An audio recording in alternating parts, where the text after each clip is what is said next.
क्या आपने कभी सोचा है कि महाभारत का युद्ध जहां लड़ा गया वहां आज भी कुछ बचा है, कुछ ऐसा जो हमारी आंखों से तो नहीं दिखता पर आत्मा से महसूस होता है। चलिए आज हम आपको लेकर चलते हैं उस भूमि पर, कुरुक्षेत्र में, जहां आत्माएं आज भी भटकती हैं। कुरुक्षेत्र एक ऐसा नाम जो सुनते ही लोगों की आंखों के सामने एक भयंकर युद्ध का दृश्य उभर आता है। तलवारें, रथ, धनुष बाण, गदा और रणभूमि में गूंजते नाद। यह वही भूमि है जहां महाभारत का महासंग्राम लड़ा गया था।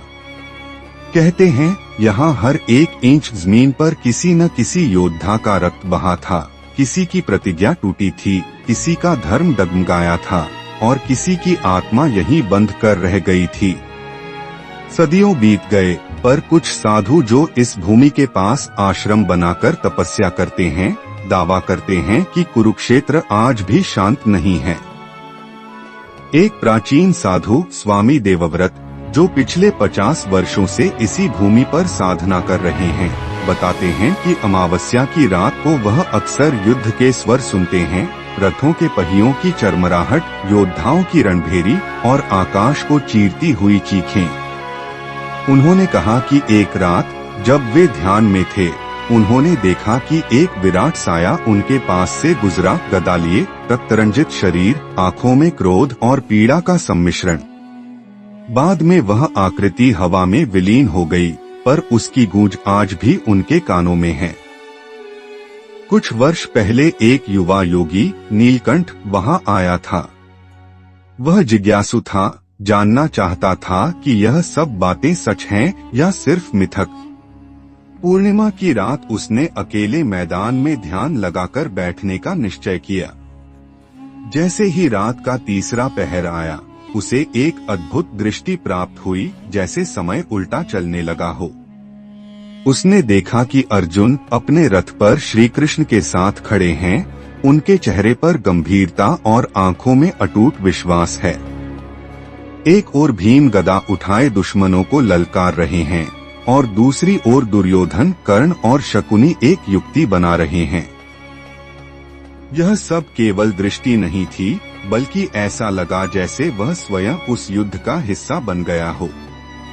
नीलकंठ जब ध्यान से उठा तो उसका शरीर कांप रहा था। उसकी आंखों में आंसू थे और होठों पर मौन।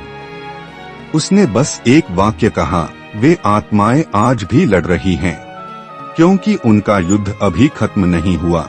उसी दिन से वह बोलना बंद कर चुका है और अब वह एक गुफा में एकांतवास करता है। कुछ विद्वानों का मानना है कि जो आत्माएं अधर्मी या अधूरी मंशा से युद्ध में मारी गईं, वे मोक्ष प्राप्त नहीं कर सकीं और कालचक्र में फंस गईं। यह आत्माएं उस अंतिम युद्ध को हर रात दोहराती हैं, जैसे किसी रहस्यमयी शाप से बंधी हो। कुरुक्षेत्र की भूमि इसलिए विशेष है क्योंकि यहाँ काल स्थिर है, समय यहाँ आगे नहीं बढ़ता, नहीं पीछे जाता है, वह यहीं अटका हुआ है। विज्ञान इसे हैल्यूसिनेशन कहता है, लेकिन वे जो अनुभव कर चुके हैं, वे जानते हैं कि यह सत्य है। एक संत ने एक बार कहा था, कुरुक्षेत्र केवल इतिहास नहीं है, यह एक जीवित ऊर्जा है। यह भूमि अब भी रणभूमि है, परंतु इस युद्ध को कोई देख नहीं सकता, सिवाय उनके जो आत्मा से देखते हैं। हर वर्ष कुछ साहसी लोग इस रहस्य को समझने के लिए कुरुक्षेत्र आते हैं, पर अधिकांश लोग केवल मौन रहकर लौट जाते हैं, क्योंकि जो यहाँ महसूस होता है, उसे शब्दों में बांधा नहीं जा सकता।